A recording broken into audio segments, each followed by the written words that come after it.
기도하겠습니다.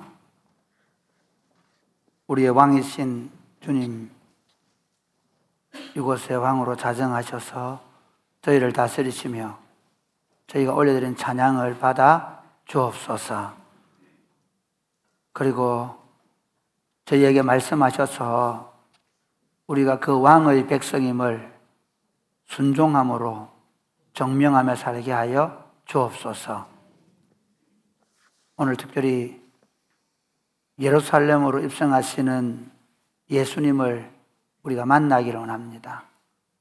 사랑하는 주님, 예루살렘으로 입성하시는 그 예수님을 만나고 우리가 어떻게 삶에 반응해야 될지를 깨닫게 하여 주옵소서. 예수님 이름으로 기도드립니다. 아멘. 오늘 우리에게 주신 하나님의 말씀은 마태복음 21장입니다. 1절에서 11절입니다.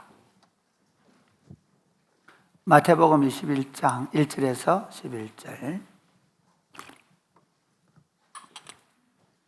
그들이 예루살렘에 가까이 가서 감람산 벳박에 이르렀을 때에 예수께서 두 제자를 보내시며 이르시되 너희는 맞은편 여러분 읽으세요. 죄송합니다.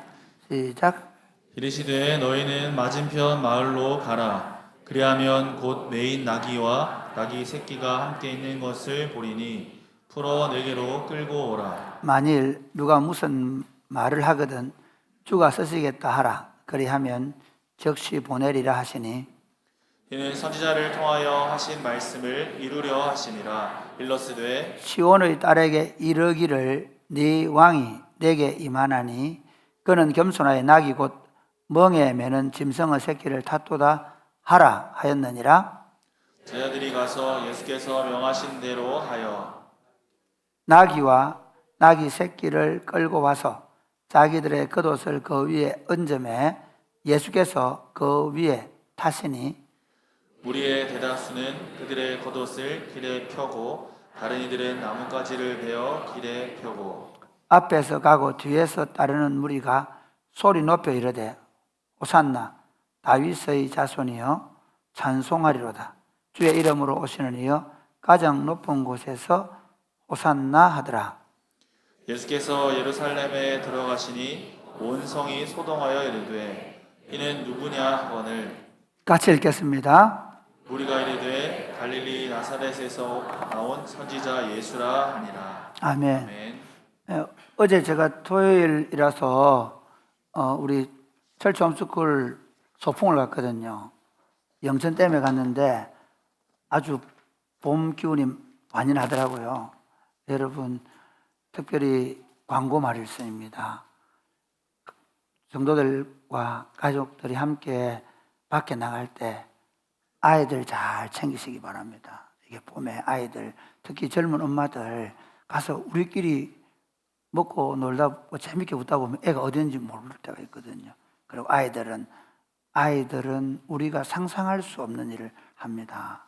오늘 교회에서도 여러분 가능하면 멀리 가지 마시고 교회 텐트 치시고 교회에서 시간을 많이 보내면 좋겠습니다. 오늘은 종료주일이라서 옛날에 제가 설교 신학대학원에 다닐 때 설교 훈련을 받을 때 나레이션으로 하는 설교를 훈련을 받은 적이 있는데 그걸 사람이 꼽히는 게 한두 번 해봤는데 눈치를 챘는지 모르지만 거의 실패를 했습니다. 그래서 계속 제가 30년 이상 목회를 해야 되니까 설교 패턴을 좀 바꿔봐야 될 생각을 해가지고 오늘도 우리가 꼭 나레이션 아니지만 제가 일부러 원고를 많이 적어왔습니다. 읽으면서 할 수 있도록 하겠습니다. 2000년 전에 뜨거웠던 예루살렘의 아침을 우리가 그 현장으로 가보려고 합니다. 사랑하는 여러분, 오늘 우리는 종료주일을 맞이해서 2000년 전 예루살렘에 뜨거웠던 그 아침의 영적 시간으로 여행을 떠나려고 합니다. 당시 예루살렘은 유례 없는 인파로 거대한 용광로처럼 들끓고 있었습니다. 유대의 최대 축제인 유월절 절기입니다. 성경에 의하면 유대인들은 유대인 남자들은 3번은 성전에서 하나님께 얼굴을 보이라고 했는데 그 중에 가장 큰 축제가 유월절 축제입니다. 이 유월절에는 예루살렘 근방의 모든 남자들과 그 가족들뿐만 아니라 팔레스틴에 있는 모든 유대인들의 가족들이 올라왔습니다. 뿐만 아니라 온 땅에 흩어져 있는 디아스포라의 유대인들도 이 예루살렘의 유월절 명절을 지키기 위해서 올라와 있었습니다. 요세푸스는 그 당시 유월절 절기 행사 때 한 250만 명 정도의 유대인들이 모였다고 합니다. 예루살렘에. 그리고 그 당시에 그 유월절 제물로 드렸던 양의 숫자가 25만 마리 정도 되었을 것이라고 이야기합니다. 아마 그 도성은 피비린내로 진동했을 것입니다. 유월절 제물로 바치는 양들, 그리고 축제의 열기와 함께 이 유월절은 특별히 애굽에서 이스라엘 백성들이 해방된 것을 기념하는 것입니다. 유대인들은 항상 그 절기를 기념하면서 또한 그 절기가 의미하는 바가 지금 그들의 삶에 나타나기를 열망하였다는 것을 본다면 다시 한번 유대인들은 로마의 압제로부터 해방되기를 기대하는 그런 민족적 열망과 뒤섞여서 긴장감이 흐르고 있었습니다. 마태복음 21장 1절에 6절은 이렇게 기록을 하고 있습니다. 한번 읽어보실까요? 시작. 그들이 예루살렘에 가까이 가서 감람산 벳박에 이르렀을 때에 예수께서 2 제자를 보내시며 이르시되 너희는 맞은편 마을로 가라. 그리하면 곧 매인 나귀와 나귀 새끼가 함께 있는 것을 보리니 풀어 내게로 끌고 오라. 만일 누가 무슨 말을 하거든 주가 쓰시겠다 하라. 그리하면 즉시 보내리라 하시니. 6절 말씀을 보겠습니다. 6절 시작. 아니군요. 네.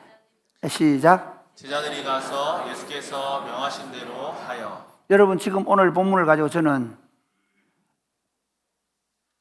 나귀를 타고 예루살렘으로 입성하시는 우리 왕을 보라는 제목으로 말씀을 전하려고 합니다. 이 나귀를 타고 예루살렘으로 입성하시는 그 예수님을 따라서 우리도 함께 그때의 그 시간으로 돌아가서 함께 그 장면에 그 무리에 함께 끼어서 그 예수님을 볼 수 있게 되기를 주님의 이름으로 축복합니다. 첫 번째로 왕의 행차를 준비하는 왕입니다. 왕의 행차를 스스로 준비하는 왕입니다. 오늘 마태복음 21장에 보았듯이 예수님께서 제자들에게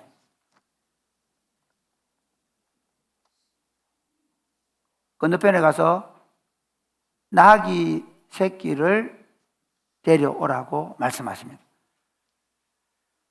누가복음 19장의 30절에 보면 맞은편 마을로 가라. 거기 가면 아직 아무도 타보지 않은 나귀 새끼가 매여 있는 것을 보리니 풀어 끌고 오라. 그렇게 말합니다. 그러니까 예수님은 지금 이 일을 친히 알고 설계하고 계시는 겁니다. 예수님의 삶을 여러분 잘 이해하셔야 됩니다. 예수님이 그냥 자기가 우연히 어떤 일을 하시는 분이 아닙니다. 초막절 절기에 형제들이 예루살렘에 올라가라고 얘기할 때 그때는 안 가시고 초막절 절기 절정에 몰래 올라가십니다. 그렇지 않습니까? 그리고 나사로가 죽게 되었다고 동생들이 전가를 보냈을 때 올라가지 않으시고 나사로가 죽어서 나흘이나 지났을 때 올라갑니다. 그러니까 예수님은 어떤 일을 하실 때 그때 그 일이 어떻게 이루어질지 자신의 뜻과 계획을 가지시고 행하고 있는 모습을 볼 수 있습니다. 예수님은 자신의 입성하시는 예루살렘의 입성식을 자신이 스스로 준비하고 있는 모습을 우리에게 보여주고 계십니다. 어디에 무엇이 있는지, 어떤 상태로 있는지, 나귀와 낙이 새끼가 있다. 한 번도 타보지 않은 낙이가 있다. 그를 데려오라고 말합니다. 만일 너희가 어찌해서 푸느냐라고 물으면 주가 쓰시겠다고 하라. 그러니까 그냥 알 뿐만 아니라, 그냥 계획을 세울 뿐만 아니라 자신의 권위를 가지고 명령하십니다. 하늘의 권위를 가지시고 자신이 써야 될 나귀를 자신이 명령하셔서 데려오게 하시는 것입니다. 지금 주님은 온 우주의 왕으로서 자신의 이 십자가의 길을 위하여 필요한 것들을 명령하시고 당당히 요구하시고, 그리고 그 일을 통해서 하나님의 일을 이루어가고 있는 모습을 볼 수 있습니다. 그리고 마태복음에는 예수님께서 나귀를 풀어오라라고 했는데 나귀를 풀어오는 과정이 설명이 안 되어 있습니다. 그냥 제자들이 데려온 걸로 6절에 나옵니다. 그런데 누가복음에는 누가복음 9장 33절에 이렇게 되어 있습니다. 한번 볼까요? 누가복음 9장 33절 같이 시작. 나귀 새끼를 풀 때에 그 임자들이 이르되 어찌하여 나귀 새끼를 푸느냐 대답하되 주께서 쓰시겠다 하고. 여러분 여기 한번 보시면 제자들 먼저 제자들 한번 보세요. 제자들 이상하지 않습니까? 제자들 입장에서 보면요, 진짜 이거 정말 이상한 거예요. 왜 이상합니까? 만약에 그 나귀를 풀러 갔다가 그 나귀를 끌어오는 과정에서 만약에 야 누구 도둑질 하지 마, 도둑으로 몰릴 수도 있습니다. 그렇잖아요. 그런데 그런 상황 속에서 제자들은 이 예수님의 명령에 순종했다는 것을 먼저 생각해야 됩니다. 어떻게 순종할 수 있을까요? 아마 믿고 순종해야지, 주님이니까 그건 다 순종하는 거야, 그렇게 말씀하시겠습니다. 우리는 어떻게 보면 신앙을 그렇게 무조건 하나님이 말씀한 거니까 다 들어야 돼, 그렇게 믿어야 된다고 배워왔습니다. 그렇지 않습니다. 믿음이라는 것은 결코 그렇게 생기지 않습니다. 믿음은 반드시 우리의 지성과 또는 의지와 감정을 사용해서 경험되어져서 믿어지는 겁니다. 그러니까 물론 성령께서 우리를 깨닫게 해주셔야 되지만 경험되지 않은 걸 깨달을 수 없습니다. 저는 제자들이 이렇게 해석을 생각합니다. 지금까지 3년 동안 예수님이 보여준 모습이 뭡니까? 예수님께서 어린 아이의 도시락을 가져오라고 말씀하셨죠. 그 아이의 도시락을 가져왔는데 그 아이의 도시락을 통해서 5,000명의 남자들, 아이들 합치면 2만 명의 아이들이 먹는 걸 경험했기 때문입니다. 예수님이 바람과 바다를 향해서 잔잔하라고 꾸짖을 때 잔잔해진 것을 보고 경험했기 때문에 그 명령의 권위를 알 수 있습니다. 예수님이 나사로가 죽었을 때 나사로야 나오너라라고 말씀하실 때 그 나사로가 걸어 나오는 것을 그들은 경험했습니다. 그들은 이렇게 생각했습니다. 주님이 말씀하시면 그 말씀대로 될 것이라는 것입니다. 그것을 믿고 갔습니다. 그들이 믿고 갔을 때 그들이 그 주인이 묻습니다. 어떻게 왜 이걸 풀어가냐? 그러니까 주님이 쓰시겠다고 말씀하는 것입니다. 주가 쓰시겠다. 그런데 여기서 한번 보십시오. 주인의 행동을 한번 주인은 어떻게 이걸 내어줄 수 있을까요? 어떤 학자는 이렇게 얘기합니다.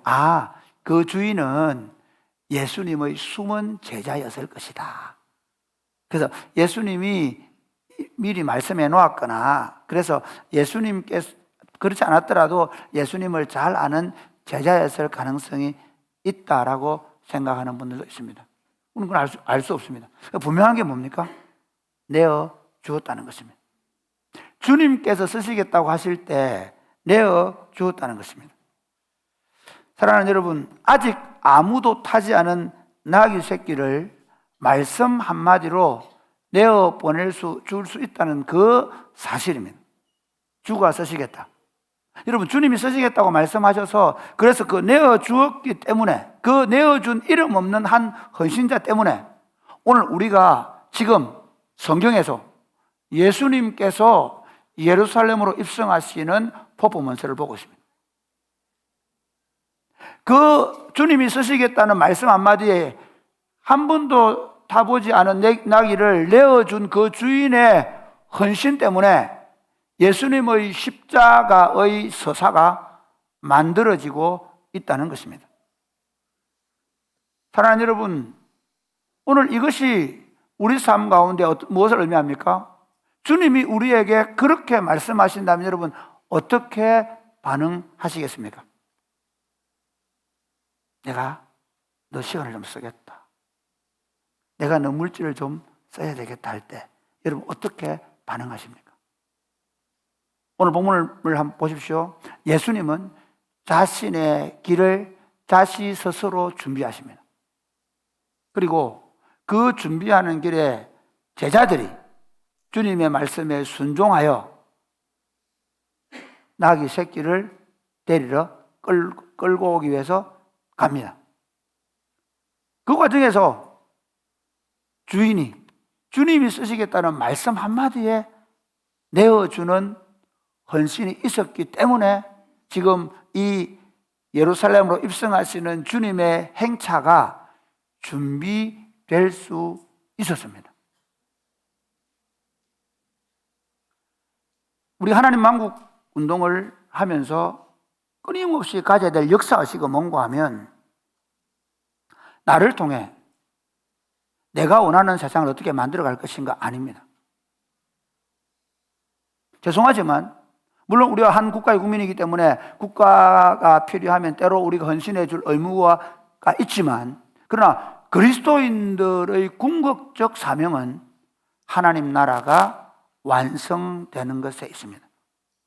하나님 나라가 완성되는 역사, 그분의 히스토리에 우리가 지금 사용되고 있습니다. 하나님은 전능하신 분입니다. 우리 이렇게 생각합니다. 전능하신 하나님께서 그냥 알아서 하시면 되지. 그런데 하나님은 한 번도 그렇게 하지 않으십니다. 그 전능하신 하나님이 우리같이 약하고 무능한 사람들을 부르시고, 그리고 우리들의 순종과 헌신을 통해서 자신의 왕국을 완성해 가고 계십니다. 그분이 그 하나님 나라를 완성하는 일을 준비하는 일에 저와 여러분을 부르셨습니다. 여러분 어떻게 그분의 말씀에 순종하고 계십니까? 적어도 여러분이 예수 그리스도를 믿는다고 한다면 우리는 예수 그리스도께서 우리 죄를 위하여 십자가에 돌아가셨다는 사실을 우리는 경험했습니다. 우리가 예수님을 믿는다고 한다면 성경을 통해 나타난 예수님이 어떤 분이신지를 우리는 수많이 경험하고 알고 있습니다. 그분은 전능하신 하나님이시고 그분이 말씀하시면 그 말씀대로 된다는 것을 알고 있습니다. 여러분은 그 주님의 명령 앞에 어떻게 순종하시겠습니까? 뿐만 아니라 주님이 쓰시겠다라고 말씀하실 때 여러분은 어떻게 기꺼이 여러분의 시간을, 여러분의 인생을, 여러분의 물질을 내어놓으시겠습니까? 믿음의 사람들은 지금까지 주님이 원하실 때 자기의 생명까지도 기꺼이 내어놓는 헌신을 통하여 주님이 오실 길을 준비하고 있음을 믿으시기를 주님의 이름으로 축복합니다. 아멘. 두 번째 보면 예상을 뒤엎은 왕의 행렬입니다. 드디어 운명적인 행렬이 예루살렘 성벽 너머의 모습을 드러냅니다. 성경은 이렇게 표현합니다. 베다니를 거쳐서, 베다니, 문둥이 시몬이 있던 그 동네, 그곳을 거쳐서, 그 다음에 벳박의 언덕을 지나고 감람산을 넘어, 우리가 지금 성지 순례를 가면요 그렇게 이렇게 감람산을 넘어오거든요. 그리고 기드론 시내를 건너서 예루살렘으로 들어옵니다.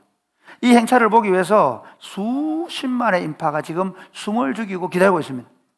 마치 여러분 여리고로 지나가실 때 많은 인파가 모여서 그 예수님을 보았던 것을 생각해 보면 알 수 있습니다.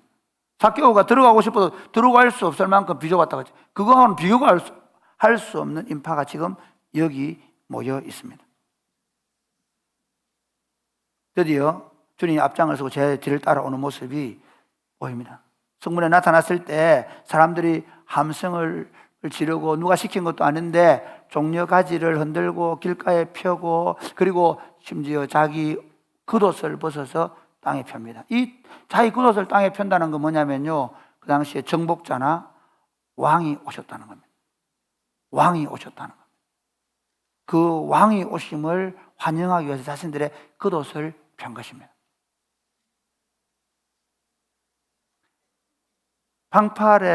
군악대의 방팔회가 아니라 어린 아이들이 호산나 다윗의 자손이여 이제 우리를 구원해 주소서라고 찬양하며 뛰어다녔습니다.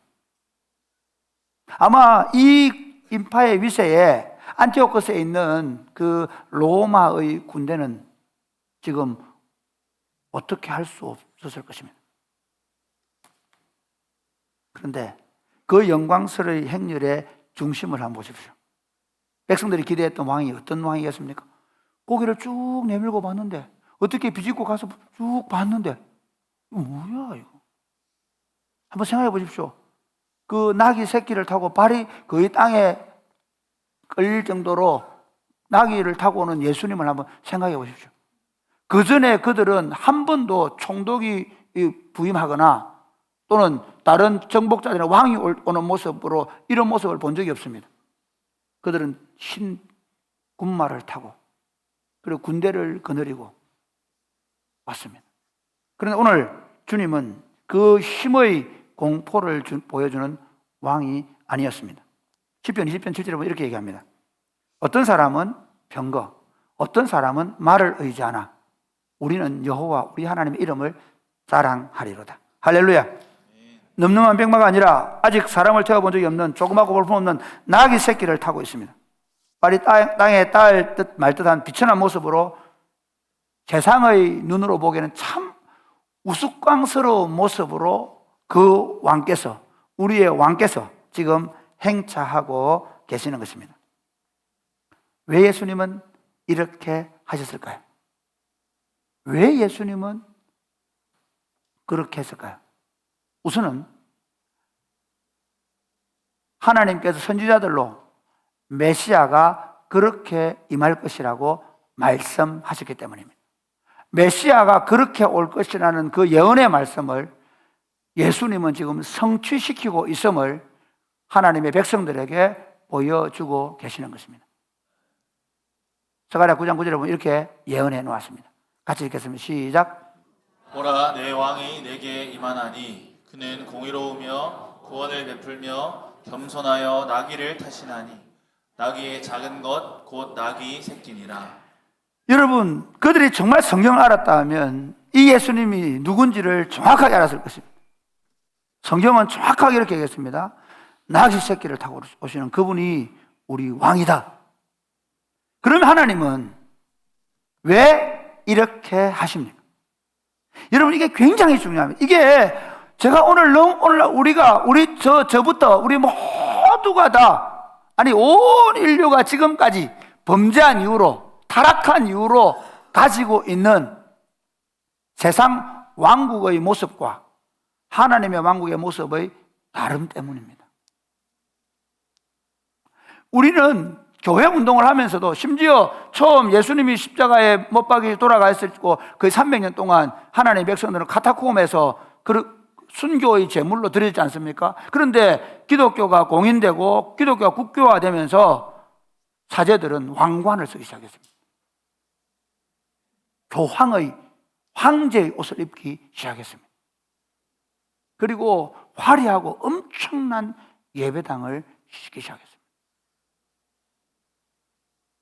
그분은 거기 계시지 않습니다. 한국교회가 지금 2000년대까지 해온 것이 무엇입니까? 더 큰 예배당, 더 화려한 예배당, 그래도 안 되면 그 예배당 안에 더 화려하게 리모델링을 하고 그렇게 해서 예수님을 모시려고 했습니다. 우리 하나님의 나라는 그런 방식으로 임하지 않습니다. 하나님의 나라는 그 왕께서 비천한 자들의 왕이 되시기를 원하십니다. 아멘입니까? 그래서 그분은 비천한 여인이라고 말하던 마리아에게 잉태되신 것입니다. 그리고 비천한 마국간으로 오셨습니다.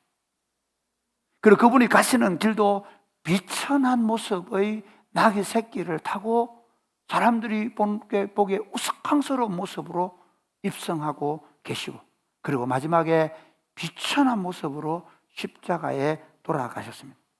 그러므로 사랑하는 여러분, 우리가 하나님의 왕국 운동을 하면서 우리 개인이, 교회 공동체가 더 강력한 힘을 발휘해서 하나님의 나라를 세우겠다는 생각은 그 왕의 생각과 다릅니다. 우리가 강해지면 강해질수록, 우리가 화려해지면 화려해질수록 비천한 자들은 더 멀어져 갈 것입니다. 그럼 그 왕께서도 우리와 함께 하지 않으시고 그들과 함께 하십니다. 왜 하나님이 고아와 과부의 아버지가 되신다고 말씀하는지 아십니까? 교회가, 사람이 굽히는 교회도 마찬가지입니다. 지금 교회가 이제 점점 자라가고 있으니까 우리도 모르게 좀 더 화려하게, 좀 더 대단하게, 좀 더 뭔가 세상에 그럴듯한 모습을 보여주는 모습으로 가야 되지 않아? 그렇게 생각하면 실패할 것입니다. 제 자신도 마찬가지고, 교회 장로님들, 교인들도 마찬가지고, 내가 좀 이제 세상이 알아주는 사람이 되었으니, 내가 돈도 좀 가졌으니, 내가 지위와 명예를 가졌으니, 이제 우리가 그렇게 해보자고 한다면 그곳에 우리 왕은 계시지 않을 것입니다.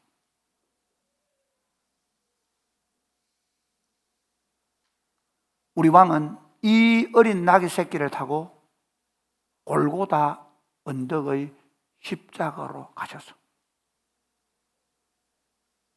우리같이 비천한 자들을 위하여 죽어주시고, 그리고 우리로 하여금 자신을 따라오는 자들은 자기를 부인하고 자기 십자가를 지고 쫓아올 것을 명령하셨습니다. 빌립보서 2장 8절 이렇게 얘기합니다. 자기를 낮추시고 죽기까지 복종하셨으니 곧 십자가에 죽으십니다. 나귀를 타시고 낮은 행보로 오시는 그 예수님이 놀랍게도 하나님 나라의 거대한 구원 작전을 펼치고 계시는 것입니다. 사랑하는 여러분, 오늘 한국 교회가 가야 되는 길은 더 크고 더 화려해지고 더 위엄을 갖고 더 대단해지는 것이 아닙니다. 오늘 한국 교회는 더 낮아져야 됩니다. 목사들보다 더 낮아져야 합니다. 교회가 영향력을 가지면 가질수록 더 낮아져야 합니다. 성도들의 세밀한 아픔까지도 더 낮아져서 소리를 들을 수 있어야 합니다. 교회도 마찬가지입니다. 우리가 이 정도 못해? 우리가 이 정도 하면 안 돼? 왜? 다 하는데. 아니죠. 그렇지 않습니다. 교회는 이 땅에 더 비천하고 낮은 자들을 향하여 그들의 소리를 들을 수 있도록 그들과 눈 맞추기 위하여 더 낮아져야 될 줄 믿으시기를 주님의 이름으로 축복합니다. 우리 주님은 우리를 성공시키는 메시아로 오시지 않았습니다. 우리 주님은 우리의 비천함을 대신 짊어지기 위하여 죽어주러 오신 줄 믿으시기를 주님의 이름으로 축복합니다. 이제 세 번째, 거룩한 소동이 일어납니다. 예수님께서 나귀를 타고 예루살렘에 들어서시자 성경은 이렇게 짧게 말씀합니다. 마태복음 21장 10절 말씀 보겠습니다. 시작. 온 성이 소동하여 이르되. 온 성이 소동했다는 것입니다. 여러분, 언제 이런 일이 일어났습니까?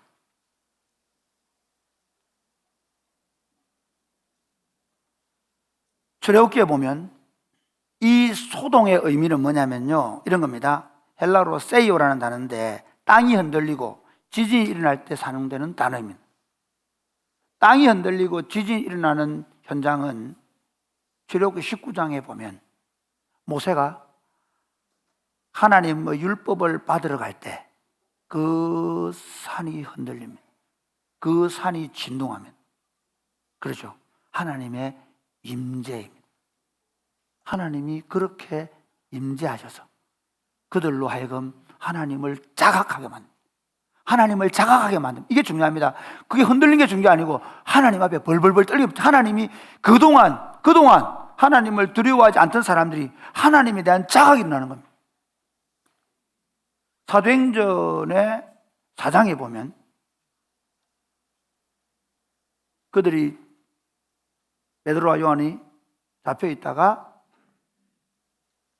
풀려 나와서 다시는 복음을 전하지 말라고 말을 듣고 나서 그들이 하나님께 저들을 위협함을 돌아보아 달라고, 저들이 위협하고 있다고, 그래서 우리가 다 함께 복음을 말씀을 전하게 해달라고 이야기할 때 하나님이 어떻게 합니까? 그들 가운데 오셔서 진동하게 하십니다. 어떻게? 내가 너희 가운데 있다. 두려워하지 말라는 겁니다. 그들의 그 두려움 속에 있는 제자들을 각성시키는 겁니다. 내가 너희 가운데 있다는 것입니다. 또 언제 그런 일이 일어납니까? 바울과 실라가 빌립보 감옥에 있을 때 그들이 복음 전하다가 매를 맞고 깊은 옥중에 있을 때 그곳에 진동하는 역사가 일어납니다. 바울 두려워하지 마라. 내가 너와 함께 한다는 거예요. 그래서 바울은 도망가지 않았고, 그리고 오히려 담대하게 복음의 말씀을 전했고, 그래서 그 빌립보에 복음을 전할 수 있었습니다. 사랑하는 여러분, 바로 지금 이 소동은 사람들 일으키는 것 같지만, 그러나 하나님께서 그 성을 진동시키고 있는 것입니다. 도시 전체에 영적인 기초가 흔들리는 영적인 지각 변동이 일어나고 있다는 영적인 의미를 생각할 수 있습니다. 여러분, 예루살렘 어떤 곳인지 아십니까? 샬렘의 도시입니다. 평화의 도시입니다. 평화의 도시에 진동이 일어난다고요? 평화의 도시가 흔들린다고요? 그게 무슨 말일까요? 지금 이 평화는 가짜 평화라는 겁니다. 지금 이들이 만들어 놓은 평화는 가짜라는 것입니다. 그 당시 로마 사회가 주장하는 게 뭐냐면 팍스 로마나입니다. 로마를 통한 평화였습니다. 그것도 가짜 평화였습니다. 무력으로, 로마의 말을 들으면 무력으로 눌려있는 조용함이지 평화가 아니었습니다. 마찬가지로 그 예루살렘에 있는 종교인들, 그들이 드리는 예배는 진심 어린 예배가 아니라 자신의 의를 자랑하는 예배였습니다. 예수님은 성전에 앉아 계시다가 헌금을 내는 여인을 보시고, 어떻게 해요? 2렙돈 내는 여인을 보시고 환호하셨죠. 야, 드디어 진짜 헌금하는 거 봤다. 그들은 많은 물질을 드렸지만 그 속에 하나님을 향한 예배가 아니라 그 동전이 흘러내려가면서 그 말을 쏟아내는 자신의 의를 자랑하고 있었습니다. 그 당시에 사두개인들, 제사장들은 그 성전에서 매매 행위를 통해 엄청난 부를 축적하고 있었습니다. 그들이 말하는 평화는, 그들이 명하는 그 예루살렘에서 주는 평화는 진정한 평화가 아니라는 것을 참 왕께서 오셔서 그 사람들이 소동함을 통해서 지금 보여주고 있는 것입니다. 거짓으로 쌓아 올린 평화의 성벽이 무너지는 소동하는 소리인 것입니다. 마태복음 10장 34절에 보면 예수님 이렇게 말씀하십니다. 마태복음 10장 34절 시작. 내가 세상에 화평을 주러 온 줄로 생각하지 말라. 화평이 아니요 검을 주러 왔노라. 내가 화평을 주러 온 것이 아니라 검을 주러 왔다고 말씀을. 이건 어느 정도 예수님의 말씀을 좀 더 잘 이해를 해야 됩니다. 그러면 이 검은 살인용 검을 주어서 나라를 세우겠단 말입니까? 아닙니다. 그들이 만들어 놓은 가짜 평화를 허물겠다는 것입니다. 가짜 평화를 허무는 검이 어떤 검입니까? 진리와 거짓을 갈라놓는 것입니다. 오늘날 많은 그리스도인들이, 많은 교회가 진리와 거짓이 혼용되어 있는 평화를 말합니다.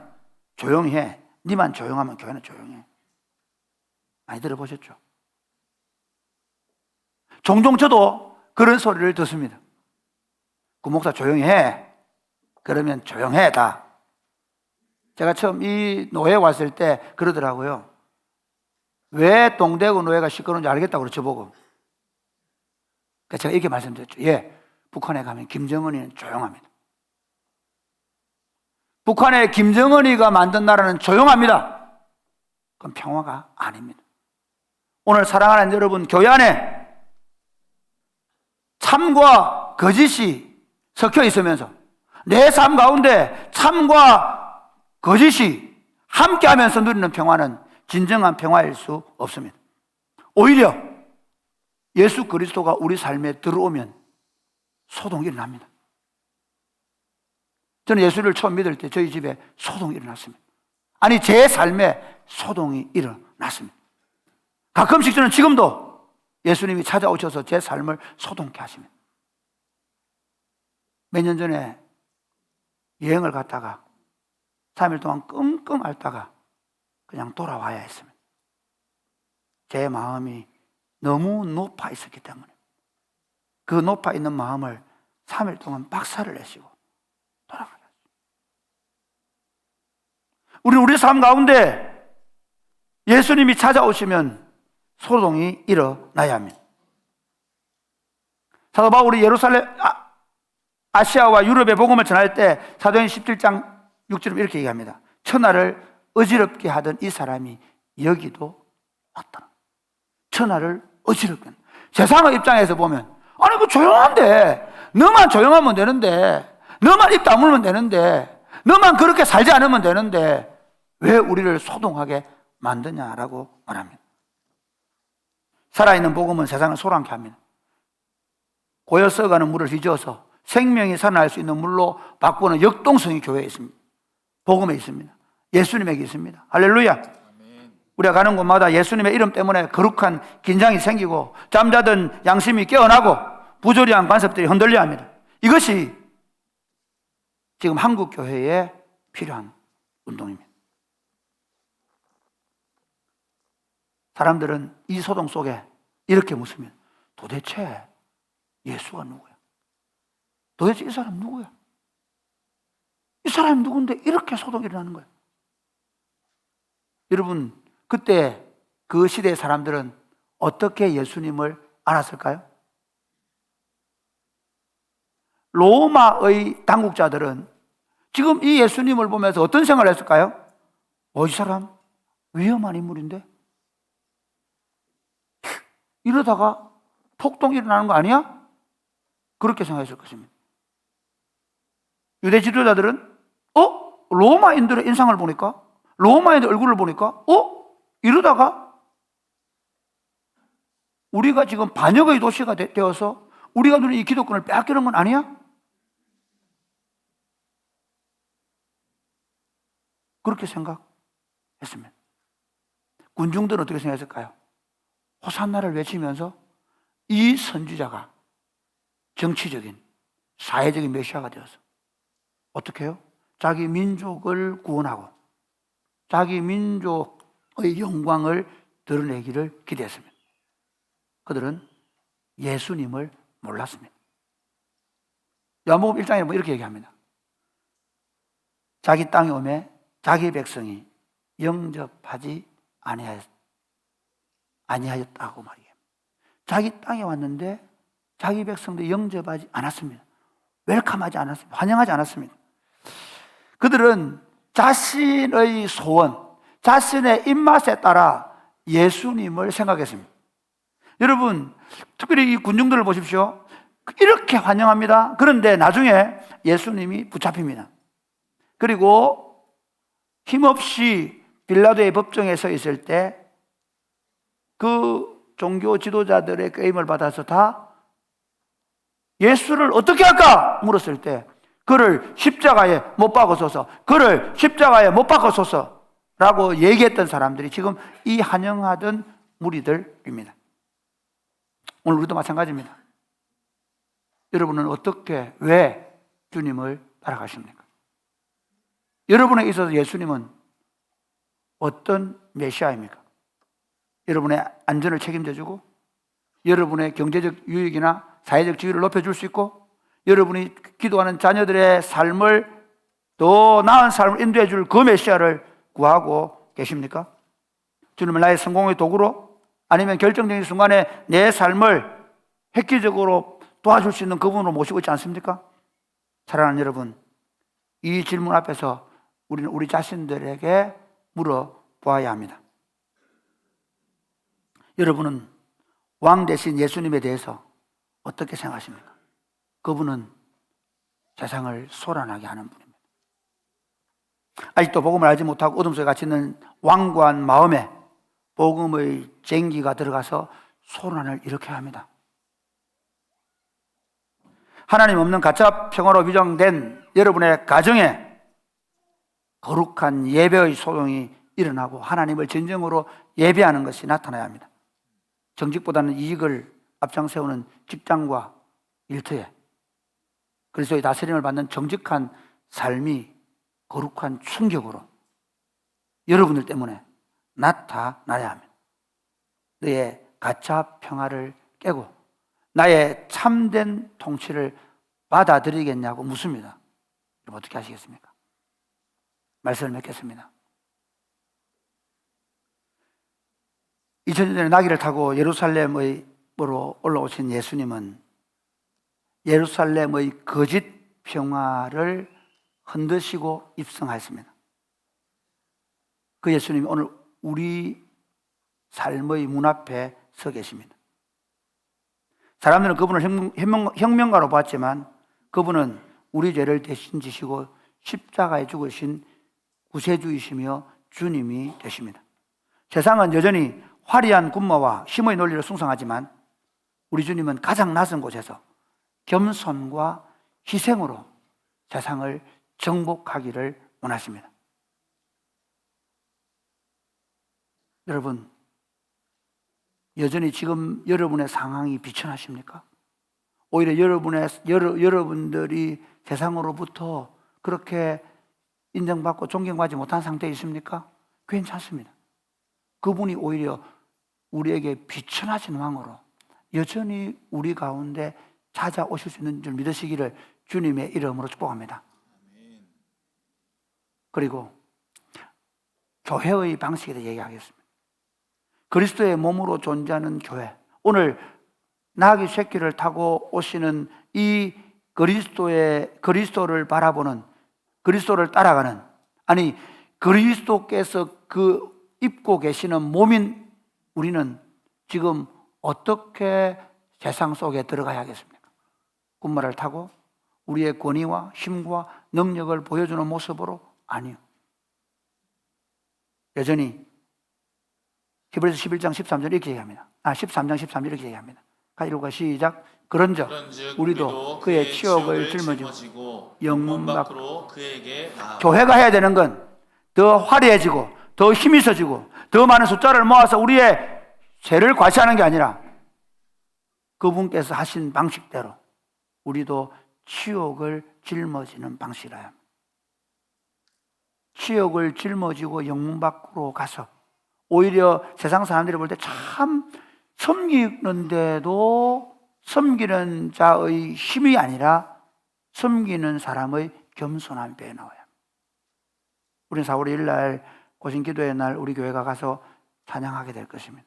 우리 잘해! 우리 6번째야! 절대로 그런 모습으로 가면 안 됩니다. 가서 우리 청년들 가서 제가 3부 얘기하겠지만 더 인사 잘해야 합니다. 더 겸손해져야 합니다.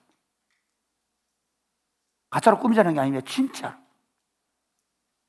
우리가 함양에 지금 가서 하천 청소도 하고 함양에 있는 교회 예배를 들어갔을 때 절대로 그 어른들이 볼 때 우리의 힘을 느끼게 하면 안 됩니다. 낮아져요. 사랑이 꼽히는 교가 이렇게 잘해! 그렇게 나타나면 우리 실패하는 것입니다.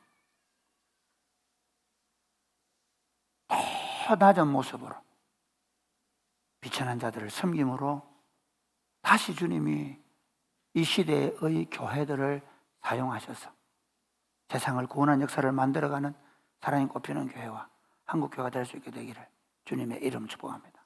아멘.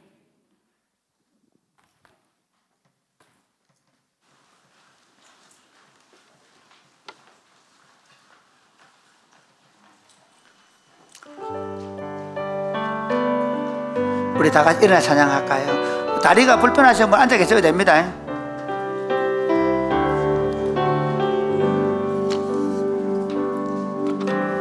당신은 영광의 왕, 당신은 평강의 왕, 당신은 하늘과 땅의 주사, 당신은 하늘과 땅의 주, 당신은 전의의 아들. 천사가 무릎 꿇고, 천사가 무릎 꿇고 예배하고 예배하고 찬송하는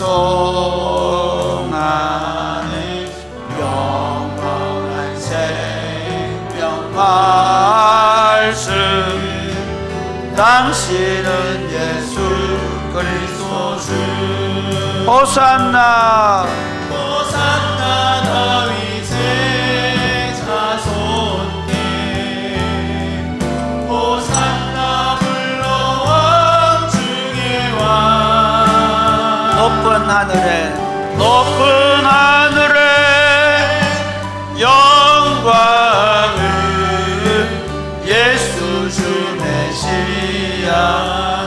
당신은 영광의 왕, 당신은 영광의 왕, 당신은 평강의 왕, 당신은 평강의 왕, 당신은 하늘과 땅의 주, 당신은 하늘과 땅의 주, 당신은 정의의 아들, 당신은 정의의 아들. 천사가 무릎 꿇고, 천사가 무릎 꿇고 예배하고 경배하네. 영원한 생명 말씀. 당신은 예수 그리스도 주. 호산나 호산나 다윗의 자손께, 호산나 호산나 불러 왕 중의 왕. 높은 하늘에 영광을 예수. 호산나 다윗의 호산나 호산나 다윗의 자손께, 호산나 호산나 불러 왕 중의 왕. 높은 하늘에 영광을 예수 주 메시아네. 사랑하는 여러분, 지금 한국 교회는 예배당이 작아서, 예배당이 덜 화려해서 저 화려한 세상에 사는 사람들이 교회에 오지 않는 거 아닙니다.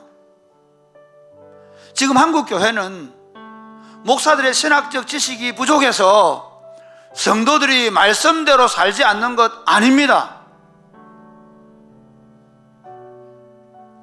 오늘 하늘과 땅의 왕이 되시는 예수 그리스도가 예루살렘으로 나귀 새끼를 타고 오시는 그 비천함으로 교회가, 목사들이, 교회의 직분자들이 섬기지 않기 때문입니다. 이번 이 절기를 우리가 보내면서 우리가 무슨 특별 기도를 하고 무슨 특별히 그렇게 안 하더라도 저는 여러분에게, 우리 모두에게 촉구합니다. 제 자신에게 촉구합니다. 주님이 가셨던 그 비천한 길로 가십시다.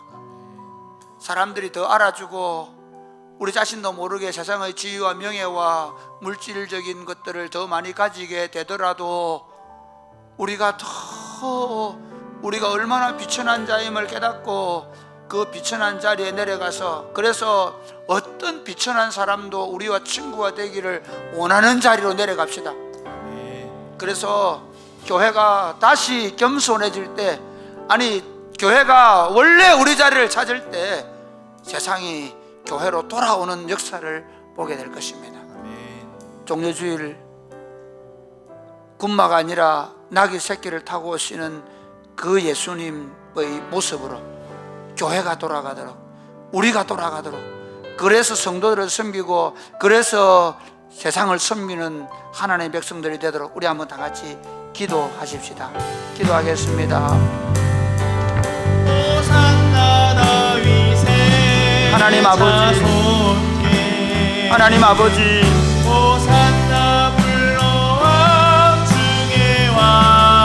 하나님 아버지, 우리가 그렇게 살아가지 못한 죄를 고백합니다.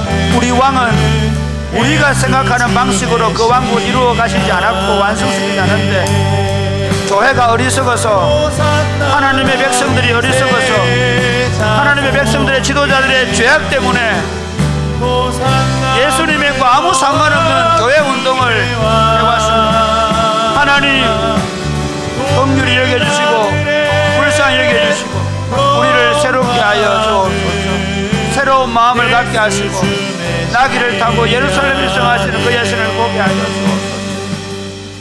하나님 아버지, 마태복음 21장을 통해서 하늘과 땅의 모든 권세를 가지신 왕께서 어떻게 십자가의 길을 걸어가시는지를 보여주시면서 너희가 나를 따르라, 너희가 나를 따르려고 하면 자기를 부인해야 된다, 자기 십자가를 져야 된다 라고 말씀하시는데, 언제 교회가 그런 적이 있습니까? 언제 우리가 그렇게 한 적이 있습니까? 용서하여 주옵소서. 한국 교회가 초창기에 정말 비천할 때, 건물도 없고 건물도 초라하고 성도들의 면면도 초라할 때, 그때 주님이 우리와 함께 하셔서 이 한국 사회를 소란케 했습니다.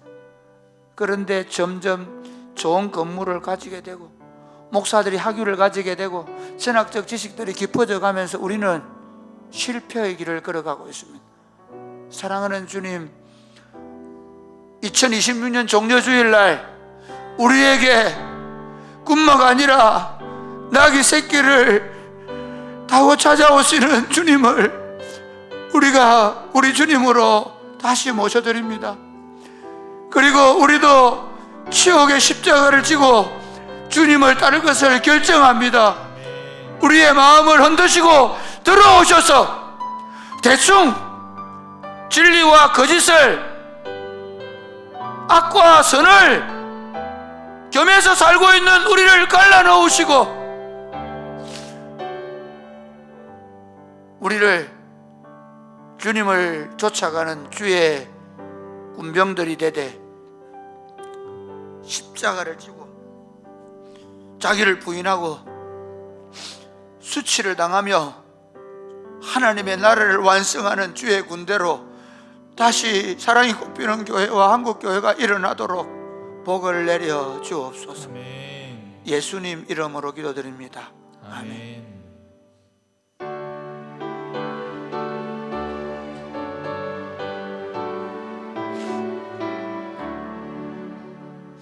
내게 있는 모든 것을 아낌없이 드리네. 사랑하고 의지하며 주만 따라 살리라.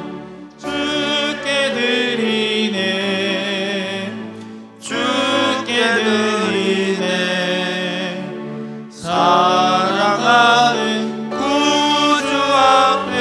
모두 드리네. 아멘. 하나님 아버지, 감사합니다. 예수님을 보내주셔서 우리를 어떻게 사는 것이 진짜 사는가를 알게 해주셔서 감사합니다. 어떤 것이 참된 평화를 얻는 것인지 알게 해주셔서 감사합니다. 그래서 세상 사람들이 다 신으로 섬기는 물질을 우리가 하나님의 것으로 구별하여 드립니다. 그러면서 특별히 이곳에 대학에 와서 거처를 정해야 되는 대학생들을 위해서 우리가 이번 3월 한 달 동안 학사를 위한 사랑연금을 드렸습니다.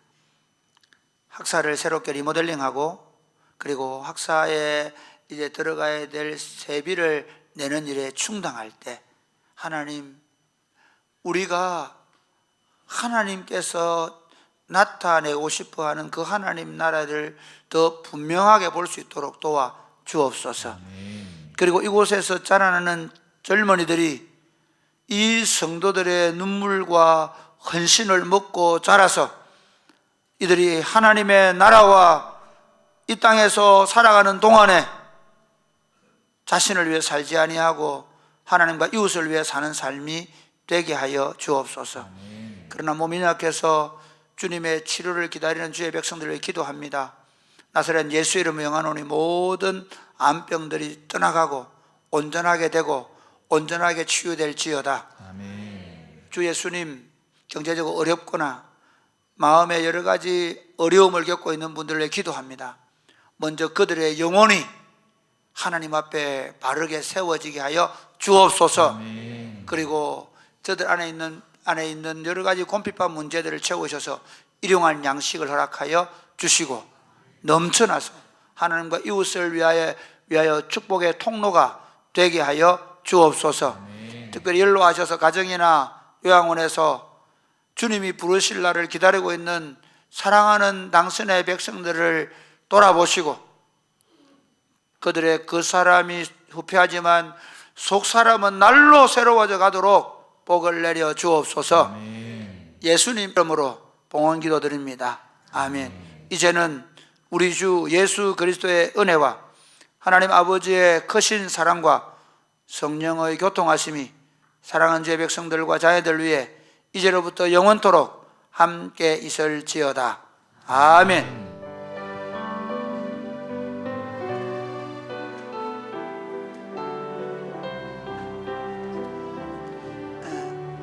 예배를 마쳤습니다. 잠 조금만 앉아 계세요. 우리 세가족 수료하겠습니다. 배미양 성도님, 박병호 장로님, 김정희 권사님, 이재천 집사님, 김성경 집사님 앞으로 나오실까요?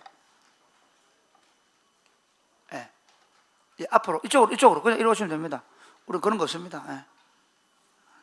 그냥 앞으로 나오면 됩니다. 예. 예, 배미양 성도님 앞으로 오시죠. 예. 우리 이 배씨 집안의 제일 큰 언니입니다. 배미경, 배미순, 배미양 제일 큰 언니입니다. 위 사람은 교회 세가지고 모든 과정을 다 마쳤으므로 이 정서를 수여합니다. 2026년 3월 29일 사랑국민 담임 목사 구빈관. 네. 감사합니다.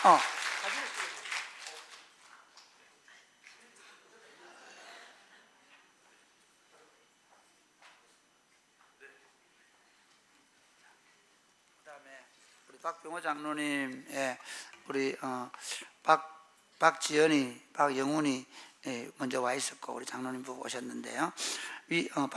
수료정서 박병호 내용은 똑같습니다.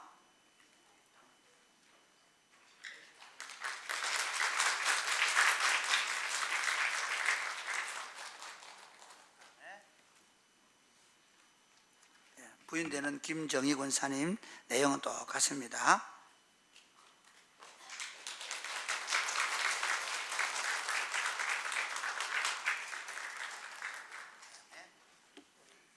이재천 집사님 네. 내용은 똑같습니다.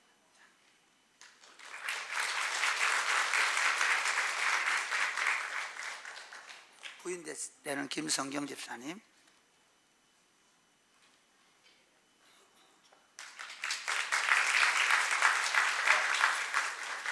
돌아서시고 우리 세가족 축복하겠습니다.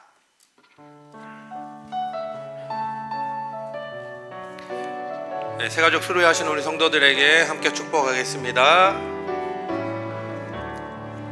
당신은 하나 언약 안에 있는 축복의 통로, 언약 안에 있는 축복의 통로, 당신을 통하여서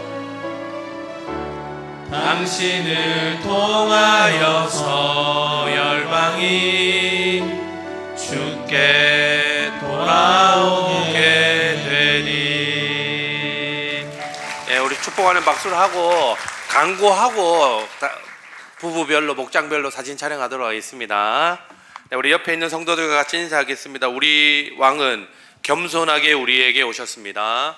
우리 왕은 우리에게 오셨습니다. 네, 교회 광고를 하겠습니다. 이번 주는 행복모임 4주차입니다. 행복모임 4주차 미션은 행복모임과 목장모임에서 개인 신앙 간증문을 작성하고 나누어 주시는 겁니다. 나중에 베스트들이 목장으로 교회로 초대됐을 때 여러분들이 만나셨던 예수님, 여러분들 신앙 가운데서 역사하셨던 하나님을 그분들에게 잘 장황하지 않게 효과적으로 잘 전달하기 위한 것이니 간증문을 작성하셔서 나중에 목장 모임에서 행복 모임에서 잘 나누어 주시길 바랍니다. 그리고 베스트에게 부담스럽지 않은 간단한 선물하는 게 이번 주 4주차 미션입니다. 두 번째 광고입니다. 오늘 새가족 수료식 했습니다. 3부에도 있습니다. 세 번째입니다. 학습 세례 입교 문답식이 돌아오는 토요일 4일 저녁 7시에 목양실에서 있습니다. 10분 전에 목양실 옆 교육관 202호실에서 세미나실에서 모이도록 하겠습니다. 다음 주일 예배는 부활절 통합 예배로 드립니다.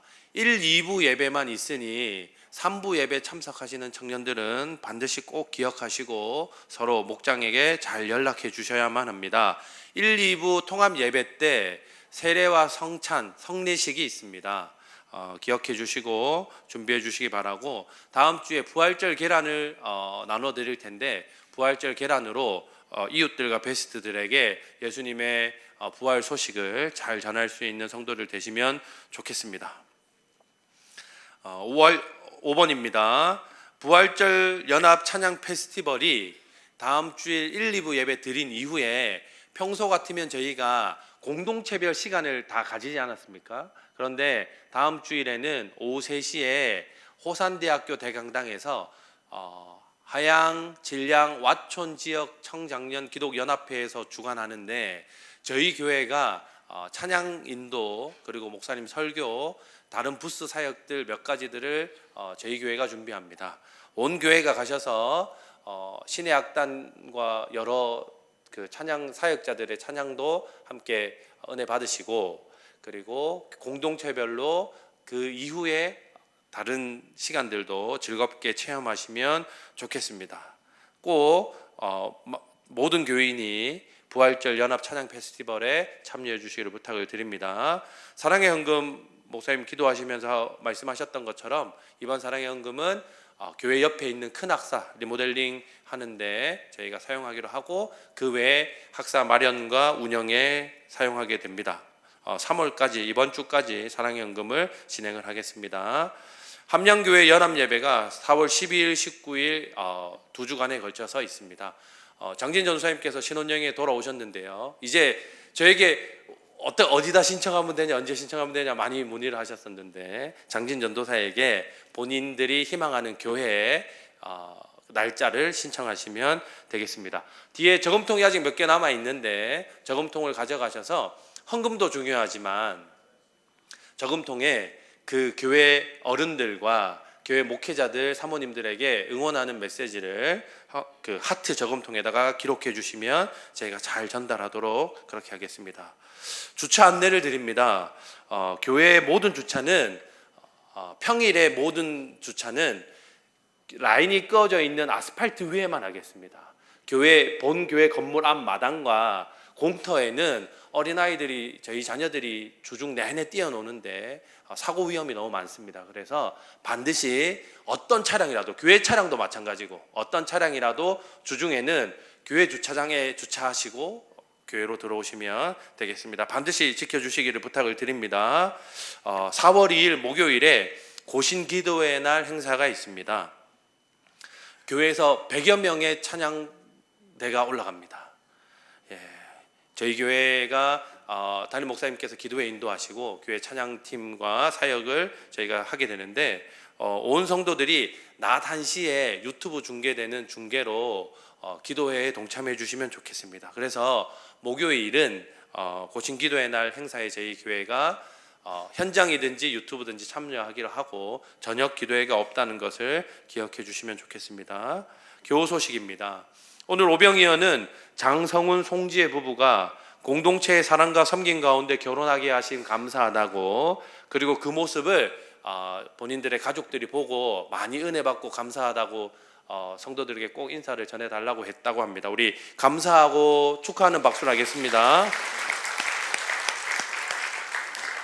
요양원에 계시는 성도들, 입원에 계시는 성도들 위해서 지속적으로 기도해 주시기를 부탁을 드립니다. 우리 교제의 찬양하고 예배 마치겠습니다. 우리 걸어가는 이 길이, 우리 걸어가는 이 길이 결코 처음 밟는 일은 아니야.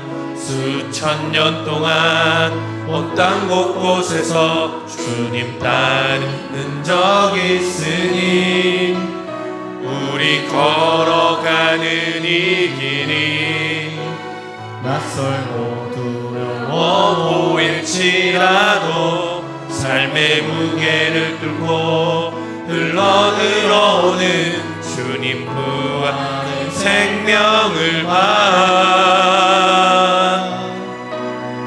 우리 함께 손잡고 가세.